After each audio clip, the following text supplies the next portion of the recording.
Many years ago, before Instagram filters started confusing people's destiny and before love turned into transaction, Chief Ibekwe was just Ifeanyi Ibekwe, a fine young man with a smooth face, clean shirt and enough sweet tongue to confuse everyone. Back then, he was a struggling contractor in Enugu, moving from site to site and always promising to send proposals tomorrow. He met Duto, a young homely lady who liked him because he was focused and could quote Bible verses in the middle of a love letter. When he said, "You are the apple of my eye," she smiled shyly and replied, "Then don't let worms eat your apple." They got married in her village in a small ceremony where the jollof rice finished before the groom's cousins even arrived. At first, life was sweet. They lived in a small 2-bedroom and Chief, before he even became chief, would come home every night, sit on the veranda, remove his shoes and shout, "Duto, where is my angelic soup?" And she would come running from the kitchen laughing, "My husband, your soup is flying to you." Neighbors envied their bond and Duto prayed harder that their hard work would pay off. Then one government contract came that changed everything. Chief suddenly had money, new friends and new schedules. He also started coming home late, talking fast and laughing too loudly on the phone. When Duto asked him what was funny, he would say, "It's just contractor things, my dear, you won't understand." She didn't argue because she had been raised to believe marriage is patience and men are like generators. You just need to pull the rope until they start working again. Now, around this time, in the same city, there lived Bekay, a young lady who had mastered the art of walking into any room and making everyone turn. She was light-skinned, loud, and always smelling like new money. She didn't believe in slow hustle. Rather, she believed in strategic relationships. She once told her friends at a beer parlor, "If you can't get rich by talent, get rich by association." One evening, she met Chief at a hotel restaurant during an event organized by the Contractors Association. Chief was sitting alone, reading a newspaper upside down because the headline annoyed him. Bekay walked in confidently, wearing a short red dress. She greeted him cheerfully. "Good evening, Chief." He smiled proudly. "Oh, you know me?" "Who doesn't know Chief Ibekwe, the big contractor?" Bekay said smoothly. And that was the beginning of the end. They started talking. At first, Chief told her he was just a lonely businessman with a wife who doesn't understand the stress of success. And Bekay, who had a PhD in pretending to care, gasped, "Yeah, men like you deserve to be pampered. Women these days don't know how to treat a king." And from that day, she started making it a duty to cook for him, which was mostly fried rice with too much curry and goat meat that could beat the national budget. She would then slip love notes inside his pockets that said, "Don't stress too much, my darling Chief." Chief began to enjoy the attention. He told himself it was harmless. After all, it was just friendship, but soon, the harmless friendship turned into small weekend getaways. He started lying to Duto that he had to attend contract meetings in Abuja. Duto believed him because she was a simple woman who trusted easily. She would even help him pack his bag and iron his shirt, saying, "May God bless your hustle." If only she knew what kind of hustle he was really doing. However, Bekay was not satisfied with being a hidden shadow. She wanted to outshine Duto, the real wife. So, she started researching her like an exam. She went on Facebook, found Duto's pictures, and even followed her business page on Instagram, pretending to be a customer. One evening, she told her friend, "See how she dresses like a church usher, yet she owns the man. Anyway, I am ready for her. I will wear her kind of wrapper, but tie it higher, so that Chief will see the upgraded version of me." Whenever Chief mentioned his wife's cooking, Bekay would immediately say, "Tell me how she makes it. Let me make it better for you." If he said, "My wife makes the best egusi soup," she would reply, "Then your wife will learn from my own." And she meant it. One day, she told Chief to bring one of his wife's clothes so she could help him surprise her by making a new outfit for her. Chief, without thinking, brought one of Deutor's blouses, and Beke wore it for a photo shoot the next day and posted it online with the caption, "A woman who can wear peace wears power." The irony was that the real owner of the piece didn't even know someone else was wearing her piece.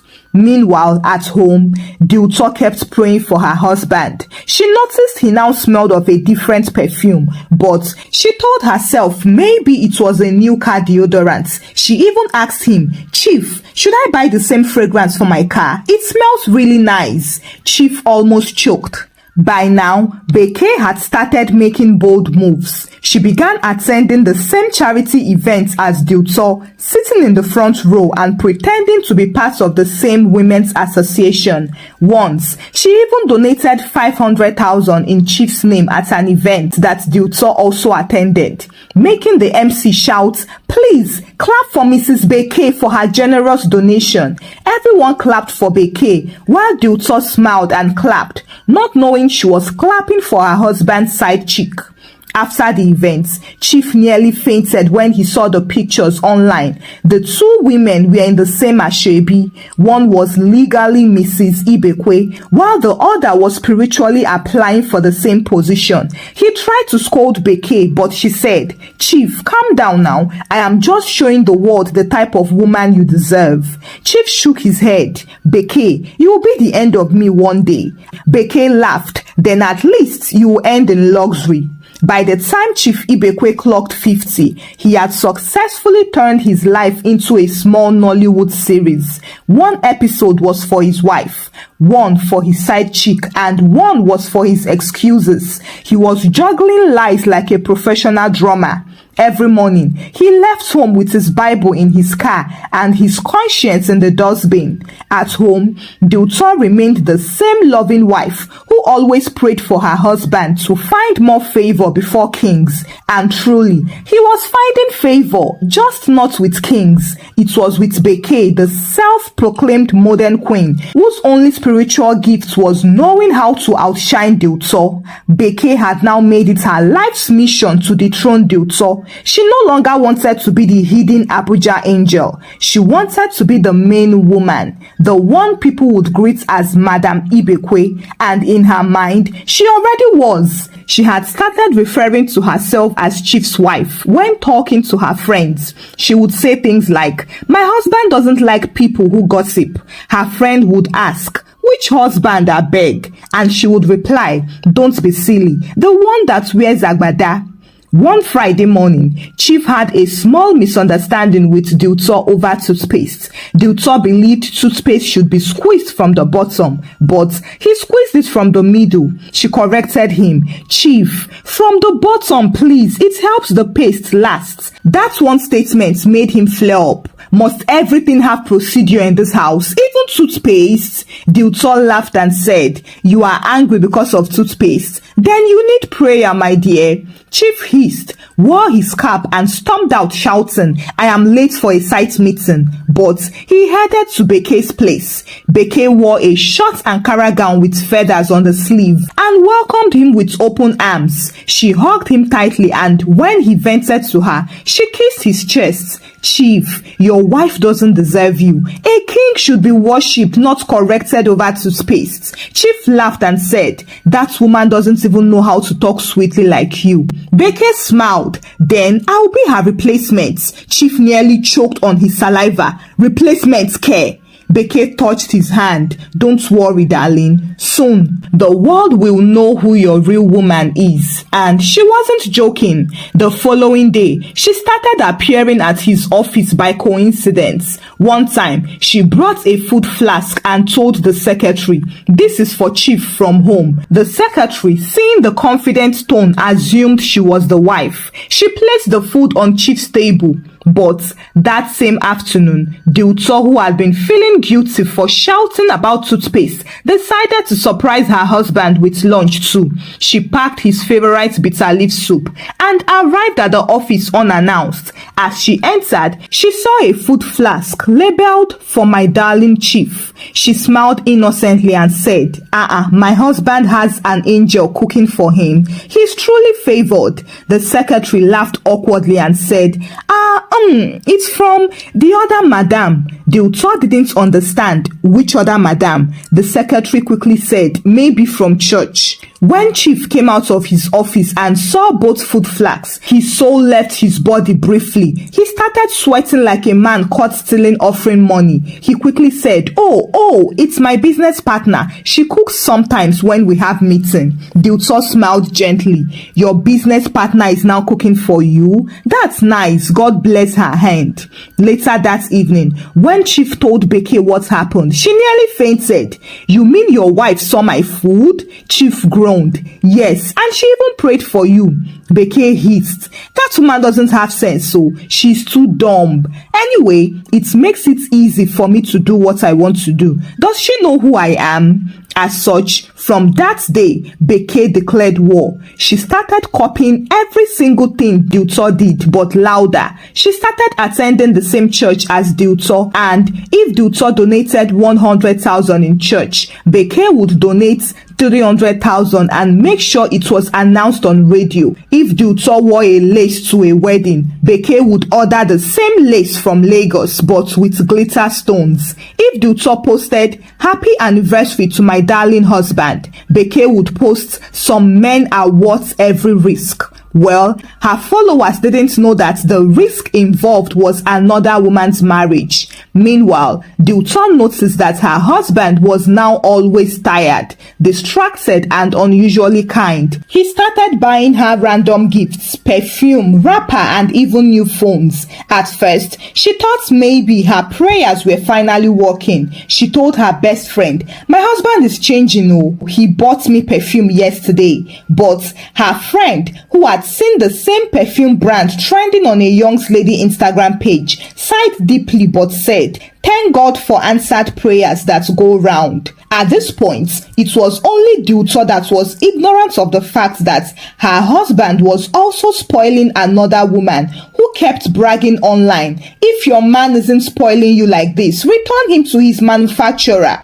Things reached boiling point when Beke boldly attended one of Chief's public events. She wore an expensive gold gown that could blind the moon and sat beside him before his real wife even arrived. The MC, who assumed Beke was Madame Ibekwe, gave her the microphone to greet the guests, and Beke stood up and proudly said, I thank my husband Chief for being a man of vision and taste. At that exact moment, the real Mrs. Ibekwe entered the hall dressed in a simple white wrapper and gold head tie. The crowd gasped. Chief nearly choked on his drink.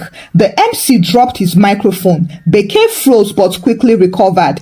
Oh, you are here too, madam, she said loudly, smiling fake smiles. Deutor, still unaware of anything, just replied calmly, good evening, you are... Beke laughed nervously. You don't remember me, we met somewhere. But Chief interrupted. Beke is our fashion consultant. Deutor smiled. Oh, really? No wonder she looks like a model. Chief drank water like a man trying to swallow guilt. After the event, Beke was furious. She shouted at Chief on the phone, you humiliated me in public. How could you let your wife walk in like that? Chief yelled back, should I have told her to stay home from her husband's event? Beke hissed, if you loved me, you would have at least introduced me properly. Chief shouted, Beke, I can't even introduce you to my conscience. The phone went silent for a while before she slowly said, don't worry, Chief, one day you will introduce me. From the day of that event, Beke's piece packed its luggage and relocated permanently. She couldn't sleep well again because her mind was burning like a generator plug. Every time she closed her eyes, she saw Deutor's calm smile, that peaceful, soft smile that said, you can never be me, and it annoyed her more than any insult would have. Beke told herself, that woman is acting too calm. Maybe she's even pretending. Maybe she's planning something. I must finish her before she finishes me. And that was how her village people pushed her until she carried herself to a certain woman in Transekulu, a self-proclaimed prophetess known as Mama Deliverance, who claimed she could tie a man's heart inside coconuts. Mama Deliverance house was a mixture of shrine and prayer ground, half Bible, half bottle of schnapps. She looked at Beke and smiled. My daughter, you want to secure your position in this man's life, right? Beke nodded eagerly. Yes, Mama, I have invested time, body and emotions. He promised me marriage, but his wife is blocking my destiny. The woman nodded like a wise tortoise and said, then bring me a strand of the man's hair, a piece of his wife's clothes, and a photograph of both of them together. Beke was overjoyed. No problem, Mama, I can get them easily. And truly she did, because Chief, being careless as usual, left everything lying around. One evening while he was bathing, she quietly took one hair from his comb and tore a tiny piece from the handkerchief he said his wife had sewn for him. The next day, she returned to the prophetess. Mama Deliverance laughed mysteriously, rubbed red oil on the clothes and tied it to a coconut. Once I seal this, she said, the wife will begin losing her place and you will become the pillar of the home. Beke was happy. She even tipped her 50,000 naira. That night, she slept with a satisfied smile, dreaming of being addressed as Madam Beke Ibekwe. Unfortunately, Kama had already ironed her uniform for the next day. The very next day, Chief started behaving strangely. He suddenly started sweating uncontrollably. He held his chest. Why is my heart beating like police siren? He muttered. Beke panicked. Don't worry, baby. I think it's just stress. But before she could say more, he fainted right on her bed. She screamed so loud that the whole compound gathered. Someone shouted, call 911. Another person said, this is Nigeria, or call Okada first. They rushed him to a nearby hospital. Beke followed behind crying, my husband oh.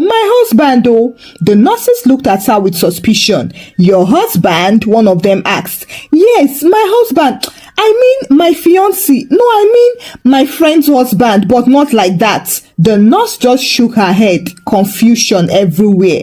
Meanwhile, back at home, Deuta was cooking dinner when her phone rang. It was one of Chief's workers calling. Madam, Chief is in the hospital now. He collapsed. Deuta dropped the spoon in shock, quickly grabbed her keys and rushed to the car. When she arrived at the hospital, she met a crowd outside. Some were seriously discussing, while others were pretending not to know what was happening. She pushed through and asked for her husband. Who are you? The nurse asked. I am his wife, Mrs. Ibekwe. Deuta replied. The nurse frowned.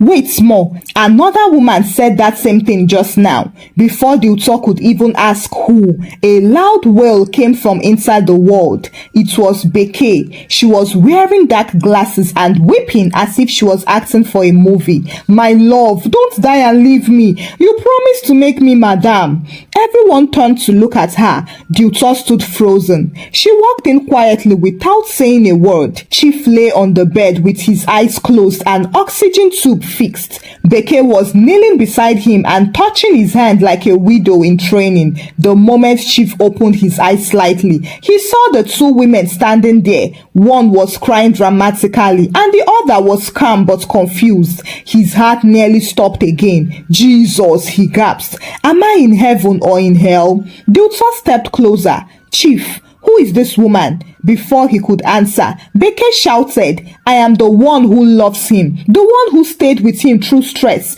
the one he said he would marry. The nurses nearly dropped their trays. Deuta blinked, speechless. Then Chief groaned, Beke, do you want to kill me twice? The doctor interrupted, Sir, please lower your voice. Your blood pressure is like generator voltage. On realizing the drama was going south, Beke quickly stood up and said, don't listen to him. He is sick because of his wife's wickedness. At that point, Chief sat up quickly, removed his oxygen tube and shouted, "Wickedness! Beke, it is your bad cooking and bad character that almost sent me to my grave." The nurse burst out laughing. Deutor just looked at both of them and shook her head. "You two really deserve each other," she said and turned to leave quietly. Chief panicked. "Deutor, wait! Please don't go!" But she walked away calmly without looking back. The next day, Chief was discharged and returned home, but things were never the same. The whole city had heard the gist. Somebody in the hospital had secretly recorded the argument and posted it on WhatsApp with the caption, "Married man fainted inside chick's house. Wife arrives for life episode." Within hours, it went viral. The video spread faster than pure water in traffic. People commented things like, "This life no balance, so now man go still disgrace you," and that Beke no even get shame. Beke's life went downhill in a short time. Her landlord, who was an elder in church, told her, "Madam, I don't want problem. Kindly vacate this building. It is due for renovation." But everyone knew it was shame eviction. Even her friends started avoiding her. One of them texted her, "Babe, I no want your kind competition near me. You fit compete with my shadow." Meanwhile, Chief's business started collapsing mysteriously. Every contract he chased failed. His partner stopped picking his calls too, and then one night, he dreamt of Beke tying something with coconuts and calling his name. When he woke up, he ran to the bathroom shouting, "Holy Ghost fire, coconut return back to sender." Beke tried to apologize, but it was too late. Chief told her, "Beke, you don't know the difference between love and destruction. You were fighting for what I never gave you." Beke cried, "I only wanted to be like your wife." Chief shook his head. "You should have prayed to have her heart, not her position." And as if losing Chief's trust was not enough, Mama Deliverance, the so-called prophetess, started blackmailing her by demanding more money. She called her on the phone. "You didn't complete the ritual. You must bring 200,000 naira or I will reverse everything." Beke called her bluff and shouted, "Reverse it now. Abeg, leave me alone." Well, that was what exactly happened. Within 2 days, Beke fell sick. Her skin started itching. Her hair began to fall off and she kept dreaming of coconut chasing her inside the market. When she went to a real church for deliverance, the pastor said, "You have been tying what is not your own. That is why it is untying your peace." By the time she recovered, Chief had stopped answering her calls completely and Deutor had stopped caring entirely. She focused on her children and her job, pretending Chief was invisible whenever he tried to talk. That was when Beke finally realized that she had fought a full war alone against a woman who never even knew there was a battle. That evening, she sat on her balcony staring at her empty phone and she shook her head. This is not competition anymore. This is punishment. As for Chief Ibekwe, he couldn't even step out without feeling eyes burn his back. His workers avoided him like Ebola, and when he entered his office, they pretended to be busy. When he coughed, they jumped. His phone wouldn't stop ringing, but every call started with gossip before sympathy. Meanwhile, Beke was still the official town topic. Her boutique, Golden Queen Collections, was now called Gotish Queen Connection by children on her streets. When she tried to go to church, ushers blocked her politely. "Sister, please worship online till further notice," one of them said. Beke hissed and walked away, muttering fake Christians. She tried to reach Chief, but he had blocked her on everywhere. Calls, WhatsApp, and even delivery apps. Whenever she called with another number, he would pick and shout, "You again? You want to kill me twice?" Her only friend who still stuck with her warned her, "Babe, if you still love yourself, just disappear small. You know see say your karma dey wear sneakers." But Beke didn't listen. Pride was still boiling inside her chest. Do they think I will go down quietly? No, I will show them who I am. So she dressed up in an all-black lace, wore dark glasses, and carried herself to Chief's compound one Sunday morning, just as the family were preparing for church. She wanted to pretend to apologize in person and then stage a dramatic reconciliation, but what she met humbled her more than fasting. The gateman refused to open the gate. Madam, Oga say if any woman with wig and too much makeup come this gate, make I call police. Beke lost it. Call police? For me? Are you okay? I am Mrs. Ibekwe in waiting. The gateman laughed until tears came out. Madam, your waiting don't expire. At that moment, Deuto stepped out of the gate with her children, dressed beautifully in white lace and gold head tie. Beke froze. Deuto smiled and said, Miss Beke, I heard you've been looking for me. I hope you found what you were searching for. Beke swallowed hard. Madam, please, I just came to. Deuto interrupted her. To what? Return the man you were competing for. Nah, you can have him. You will need him by your side when karma comes. The gatesman almost choked, holding his laughter. As Deuto's car drove away, Beke stood like a statue as tears and foundation mixed on her face. It hurt her to accept the truth that Deuto was way out of her league. Later that week, Chief attended a business meeting hoping to recover some dignity, but one of the directors jokingly said, Chief, you fainted in the wrong place, sir. If it was your office, you would have called the ambulance quietly, but on a woman's bed, that one loud. Everyone laughed and Chief forced a smile, but he knew respect had packed up from his side and moved to another address. That evening, he returned home to find Deuto arranging her boxes. His heart almost stopped again. Are you leaving me? He asked. She didn't even look up. I am leaving shame. Chief knelt down. Deuto, please, don't do this. You are my life. Deuto sighed. If I am your life, then why did you die in another woman's house? He tried to explain. He begged and promised, but her heart had already detached. She didn't cry. She just said, I forgive you, but forgiveness doesn't mean I must stay. I need peace, not apology. And that night, she left with the children. The next morning, Chief woke up to an empty house and a full conscience. The silence was louder than thunder. Even his housemaid refused to cook, saying Madam didn't leave instructions to do so. He sat on the couch holding his phone and staring at Beke's number on his block list. For a second, he was tempted to call her and curse her, but something inside him said, you caused this yourself. And for the first time, Chief Beke cried like a baby because he finally realized he built his happiness on foolishness. 2 months later, the town was still talking. The story refused to die like a stubborn mosquito. Chief became lonely, older and leaner. He stopped dyeing his beard and started attending church more often, always sitting at the back pew near the window, far from the choir where temptation usually sat. One Sunday, the pastor preached about restitution and repentance, and Chief stood up and confessed publicly, Brethren, I sinned against my wife, against God, and against my peace. I let lust scatter my destiny. Don't clap for me,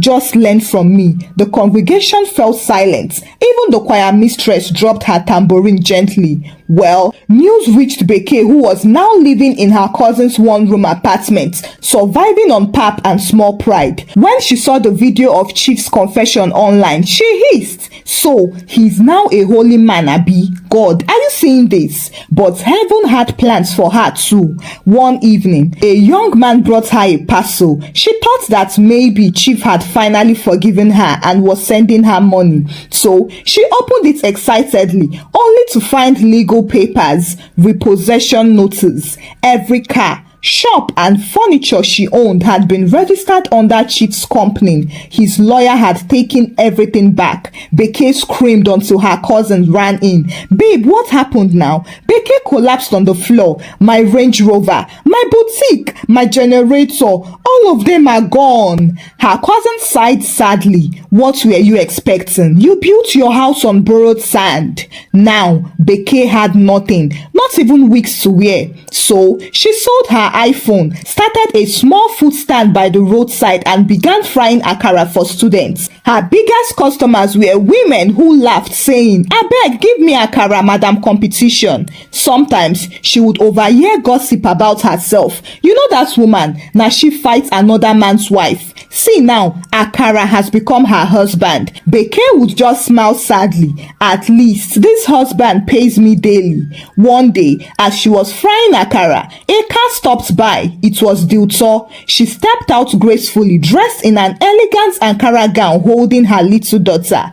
"Good afternoon, Beke," Dilto said. Beke almost fainted. "Madam, I didn't expect you." Dilto smiled gently. "I came to buy akara. Yours smells good." She bought 2,000 naira akara, but before she left, she said, "I am not here to mock you. I just came to tell you, peace tastes better than power." Beke nodded with tears in her eyes. "Madam, I understand now. I was competing with the wrong woman." Dilto smiled again, walked back to her car, and drove off. That night, Beke knelt beside her bed and prayed sincerely. "God, if you ever make me a wife, please don't let another woman be my headache." Some months later, word spread that Chief and Dilto had reconciled after counseling. He no longer lied or acted like a village champion. People said he started carrying his wife's handbag to church, and when anyone mocked him, he would reply, "I am carrying my peace." Thank you for watching the story. Kindly share your thoughts about the story with me in the comment section. Give the story a thumbs up and share the story out with your loved ones. Subscribe to this channel if you've not done so by now. Until I bring another story your way. Bye.